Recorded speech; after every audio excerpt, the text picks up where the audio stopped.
Oi, moçada, bom dia. Falei para vocês que ia mandar dois videozinhos. O primeiro aqui sobre um comentário, né, uma percepção do que eu entendo sobre aquilo que vocês estavam falando ontem, né, de filmes de terror e tal, ver, não ver, o que fazer diante disso, terror explícito, terror psicológico, etc, essas coisas todas, né? O que eu percebo assim? Primeiro, eu acho que existem entretenimentos e entretenimentos, né? E como eu falei, às vezes são coisas que não são exatamente pecado, mas que elas podem ser embaraço em nossa vida e que drenam o nosso tempo e boa parte da nossa saúde mental também é comprometida quando a gente se dedica demasiadamente ou se dedica a coisas que não vão trazer propriamente uma edificação. Entretenimento em si não é pecado, né? Mas ele pode se tornar um grande embaraço, ainda mais se você não seleciona bem aquilo que você usa para refrigerar sua mente, né? Então, eu acho meio incompatível você se alimentar ou você tensionar sua mente justamente no momento em que você precisava de distensão. Ah, mas é uma brincadeira. Ah, mas é uma ficção. Ah, é mais isso, é mais aquilo. Mas o que eu vejo muitas vezes é que a ficção, a brincadeira, não sei o quê, no caso do filme de terror, você não vê o mal e o bem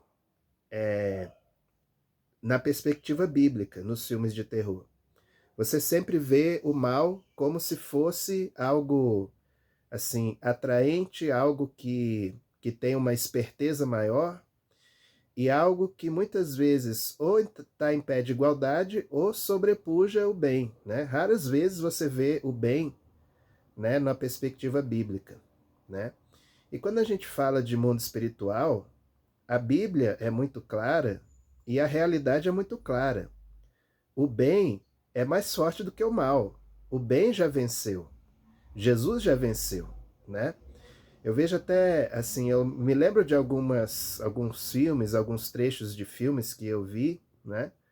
Mesmo já adulto, onde se fala ali de um exorcismo, de alguma coisa, de algo que tenta colocar a palavra de Deus como arma, né, contra essas forças espirituais, mas quando se usa a palavra de Deus, ela está ali quase que num pé de igualdade com o mal e dificilmente ela consegue vencer o mal.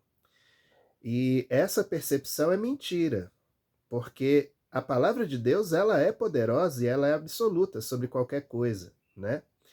Então, ainda mais para vocês que ainda estão começando a caminhada cristã, começando a vida cristã, se vocês entrarem na batalha espiritual e naquilo que Deus tem chamado a gente para fazer, com a perspectiva errada, né, com a perspectiva falha a respeito do poder de Deus e do poder das trevas, você já entra em desvantagem na batalha espiritual, né? Assim, eu não sou especialista em exorcismo, em libertação, esse tipo de coisa. Mas eu já vivi o suficiente no reino para ver algumas coisas muito interessantes acontecerem, muito poderosas acontecerem, né? Do tipo, pessoas serem libertas somente pela adoração, né? Demônio manifestar, a pessoa ser liberta sem ninguém ficar impondo mão, a pessoa ser liberta e ser cheia do Espírito. Tudo isso em momento de adoração, né? E assim, não era assim, não tinha ninguém especial ministrando, era meia dúzia de menino ali e eu entre eles ministrando, né? Então, eu já vi isso acontecer. Eu já vi pessoas com manifestação de demônio que sob a simples palavra de autoridade, né, de estar ali amarrado em nome de Jesus, as pessoas ficarem de fato paralisadas. E quando os demônios são expulsos, serem expulsas no mesmo momento. Então, o bem, Jesus, o nome de Jesus, o sangue de Jesus, tem poder, sim, e todo poder, né? Agora, a pessoa ela precisa estar em linha com Deus, né? Se a pessoa está na conexão com o Senhor, o nome de Jesus e o poder desse nome vão ser ativos sobre a vida dela, sobre a vida dele. E aí não tem o que o mal resistir, né? É óbvio que existem alguns casos mais complexos, né, de libertação, né, onde às vezes uma libertação não é tão imediata. Mas isso faz parte da batalha espiritual, porque demônios também têm níveis, também têm hierarquias, né?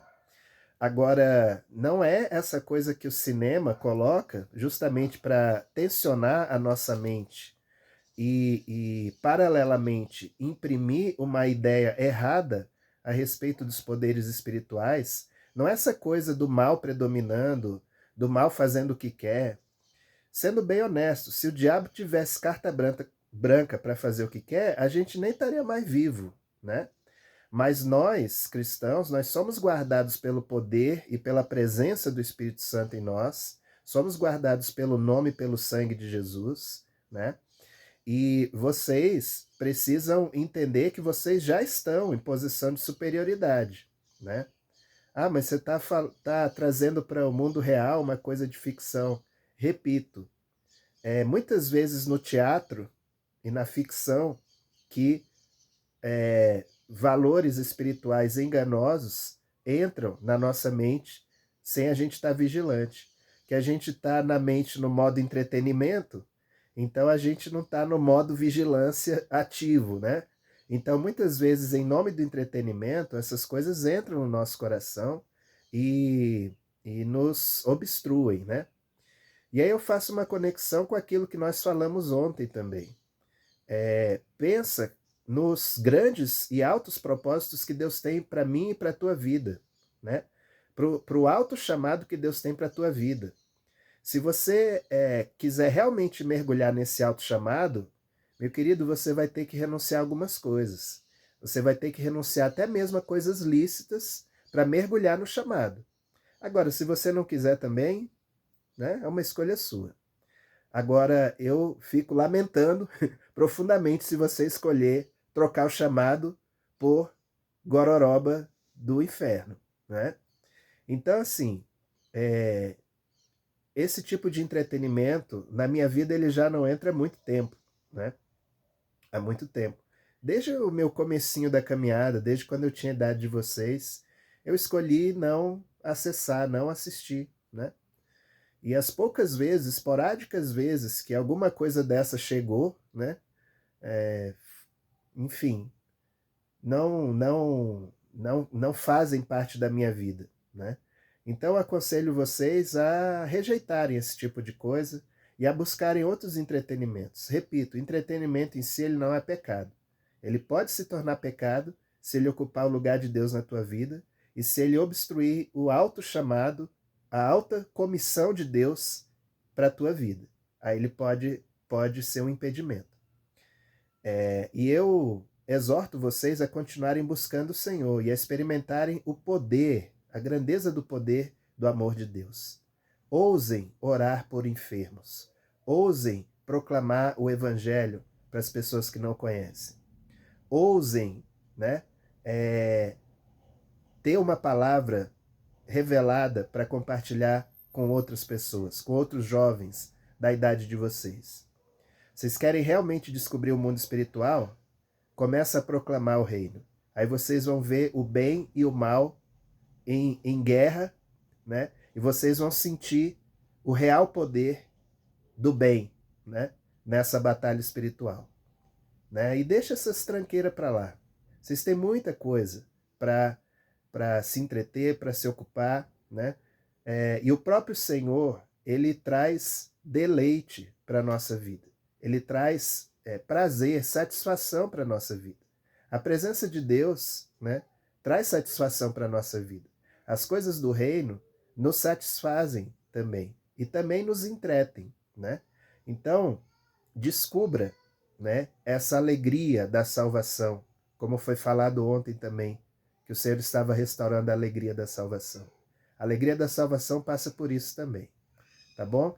Então eu deixo aqui essa exortação com muito amor e com muita graça e também cumprindo o meu papel como profeta, né? Eu entendo que esse chamado É um chamado, como diz lá em Provérbios, que nós acabamos de ler por esses dias. Não havendo profecia, o povo se corrompe, né? O profeta, ele tem essa função de exortação, né? Peço com muito amor que vocês julguem a profecia e não o profeta, né? O profeta Deus julga, tá bom? A profecia vocês podem julgar. E se o Espírito Santo testificar com você, receba e pratique, que é o mais importante. Amém? Grande abraço, amo vocês, fiquem com Deus.